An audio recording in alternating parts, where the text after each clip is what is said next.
Democrats. Today is Friday, September 2nd, and it's time for the Chair's Daily Live. Happy Friday. We made it. We're into Labor Day now. It's Labor Day weekend, which means we have 3 days. 3 days. If you want to get out there and knock doors and help candidates, you have 3 days where hopefully you don't have to go to work and you can be there to help candidates. So as promised yesterday, I brought on another candidate for you guys to get to know and hear more about. But before we introduce him, I want to celebrate the jobs report from last month, right? The jobs report, we added 315,000 jobs last month, which is great news. It's not as many as July, but more than June. And so it's kind of leveling off, but it still counts as growth. And to that, we have to say, thank you, President Biden. Unemployment is still solid at 3.7. Wages are rising. This is what happens when there's a grown-up in the White House. And what we need to do for Oklahoma is that we need to put some grown-ups in charge in Oklahoma. We need some folks who are more focused on what's good for Oklahoma rather than what's good for their reputation or makes them look like the cool Republicans.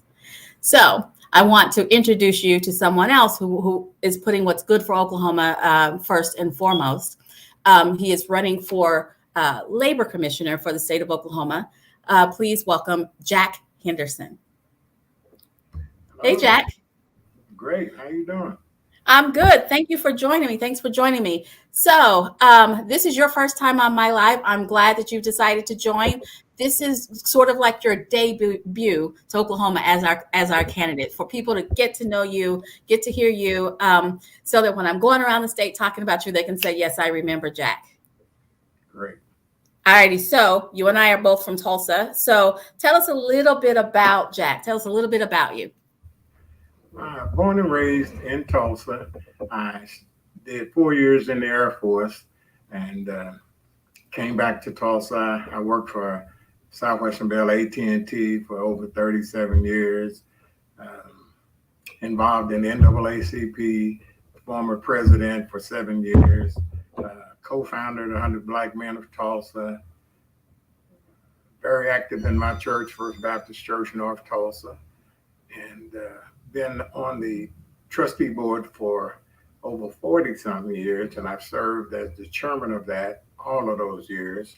I'm also chairman of the board of Jordan Plaza, a senior citizens 202 housing complex. And it goes on and on, but I am just excited to be able to run for a statewide office. You left out city council. Yeah, I was on the city council from 2004 to 2016. And that was really a wonderful experience. I met a lot of people and made a lot of friends and learned a lot about working with labor unions, working with businesses, working with chamber and different things. That was a good experience I'll never forget. Awesome. So that's when I started watching city council, when you and Roscoe used to go toe to toe, because Roscoe was my guy. So right. Y'all used to give him heck. And I appreciate watching you guys fight for us. So belated thank you, but thank you nonetheless. So what I heard is you're from Tulsa. You're a longtime labor member. You're a veteran. You were on the city council. You're on many, many boards that advocate for folks. You're active in the community. Absolutely. I have always, all of my adult life has been spent working, trying to better Tulsa, not just the section of Tulsa I live in, all of Tulsa. And the state, I felt, was a better opportunity for me to get more exposed to helping more people and trying to help Democrats win some seats. Right. And so when you were approached to run for this, that's what you said. I'm going to do this to help Democrats. And right. So again, thank you, Jack. It's so something near and dear to me, and I am a lifelong Democrat. Always have been and always will be. So if you are successful in this endeavor, tell me like one of the big things that you would like to see happen as a result of you being our labor commissioner. One of the big things is zero tolerance for wage theft. I don't think that if you work, I think you ought to get paid. And if you put in 8 hours, get paid for 8 hours. I also think that women's wages ought to be the same as men's wages. And a lot of people don't want to latch on to that, but I've latched on to that all my life. And I see the good work that a lot of women do, and they don't get paid for what they do. And that's a shame. Wage theft. And that's a thing that I'm going to be honest. I haven't heard candidates talking about in this cycle. Well, it's very important to me, and if I get elected, that's going to be one of the major things that I look at trying to correct. Well, so have you talked to teachers? Because I think that's a profession where there's all kinds of wage theft happening. Yes, I've talked to teachers, I've talked to police, I've talked to firefighters, and each and every one of them are really loving the idea of trying to get equity on wages and to make sure they get paid for what they do. Absolutely. And speaking of pay, we haven't had a change in the minimum wage in God knows how long. I mean, I guess we do know it's been 13 years. And Oklahoma and other states have raised their minimum wage. Other communities have raised their minimum wage. And we had a governor who said individual communities couldn't raise their minimum wage. What are your thoughts on that? Well, I think that the minimum wage is ridiculous. I think it needs to be raised. I think that the people should have an opportunity to vote on it. And if we have to petitions or whatever it takes to give them that voice and try to change it to where we can go with what most other states are doing.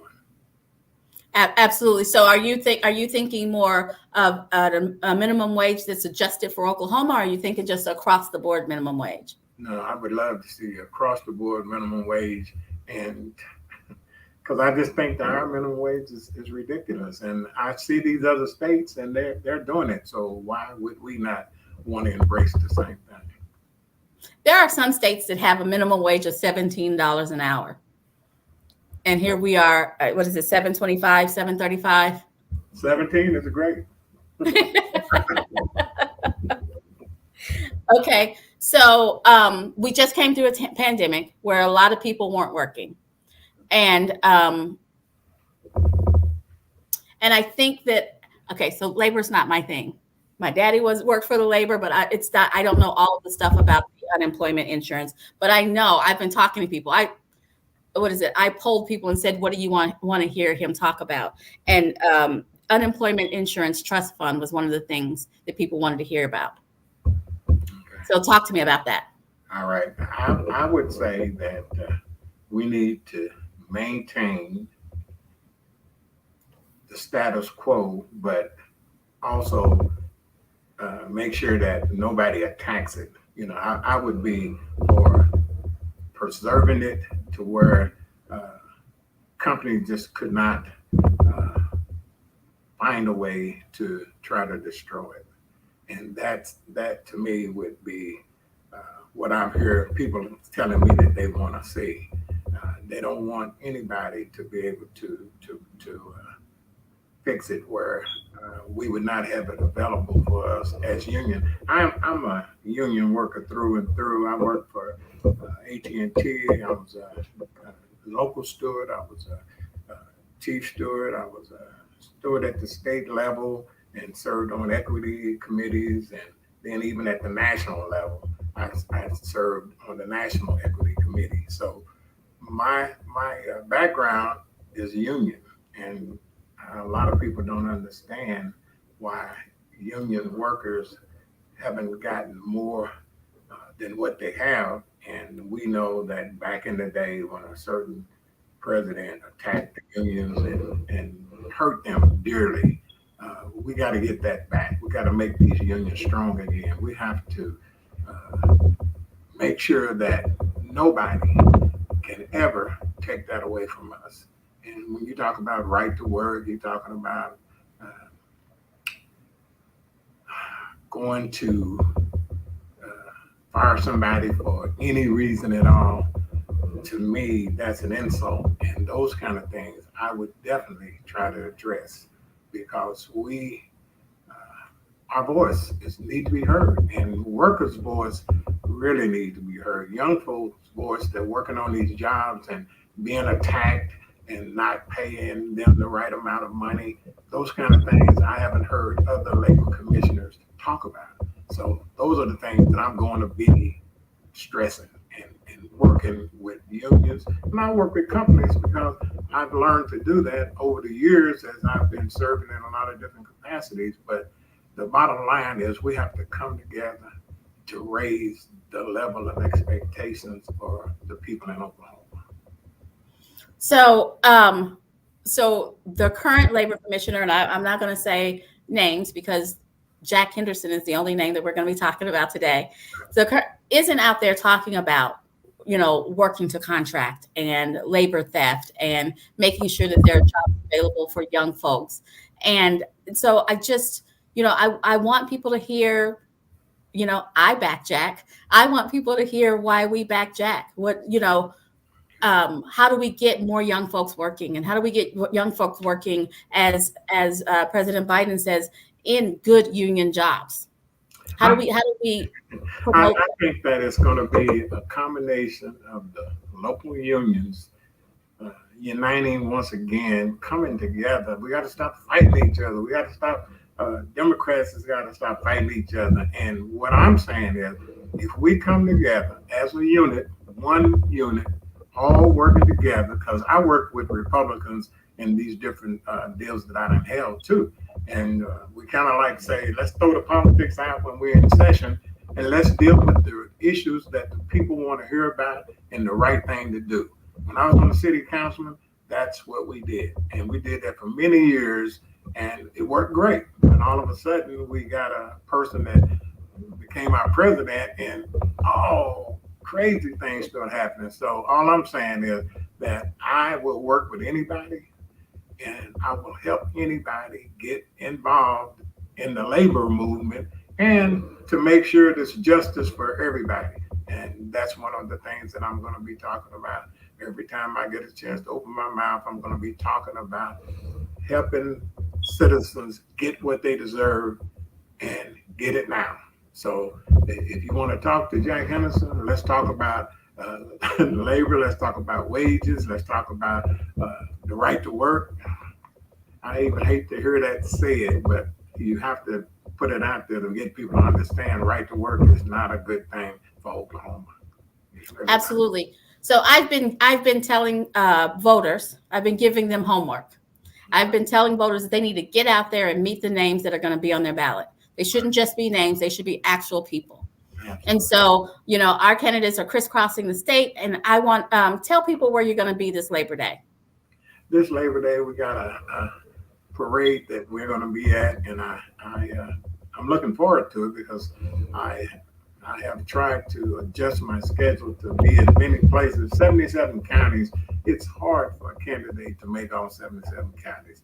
But I've got some people in some of these cities that like me. They're going to put my signs out for me in the places that I can't make. They're going to tell their friends. They're going to tell their church members. I got a lot of preachers all across the state that's saying they want to back Jack.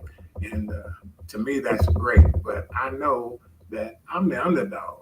I'm the person that hasn't been out there, and the whole state of Oklahoma seen me. I've made some noise, and I'm sure that they heard about some of the things that I've done as a city councilor, for instance, because I have people all over the state that used to call me and said, I saw that, I heard that. But I want you to know that Jack Henderson is for real. I'm serious about this job. I'm serious about winning it. And I know it's going to be an uphill battle, but I fought uphill battles all my life, and this is one that I'm going to fight too. Awesome. All righty. Thank you so much, Jack. And so I want to say that Jack and I will both be at the Henrietta Parade this Labor Day. Again, get out there, meet Jack, get an opportunity to talk to him, make him earn your vote. I think once you have a conversation with him, he will earn your vote. Come on out, walk with us in the parade. That's this Monday in Henrietta, I don't have to tell you where it is. There's only one way that the parade can go in Henrietta. So come out, see Jack. There'll be other candidates there. We are down to, I think, 68 days. We have 68 days before the election. If you don't know all the names that are going to be on your ballot, you have homework to do. You have places that you need to be to meet our candidates. And here's an opportunity for you to meet specifically, I don't know all the candidates who are going to be there, but meet specifically our candidate for labor. Thanks for joining me, Jack. And I'll see you Monday. See you there. All right. For the rest of you, I'm taking Monday as the holiday because I'll be out in the sun walking in the parade. And we're lining up some guest speakers because I will be at a DNC meeting representing Oklahoma next week, all of next week. I hope to bring back some organizing tools and strategies that will help Oklahoma. Thanks for joining me, and I'll be back as soon as I can. You guys take care. Oh, thank labor for this long weekend.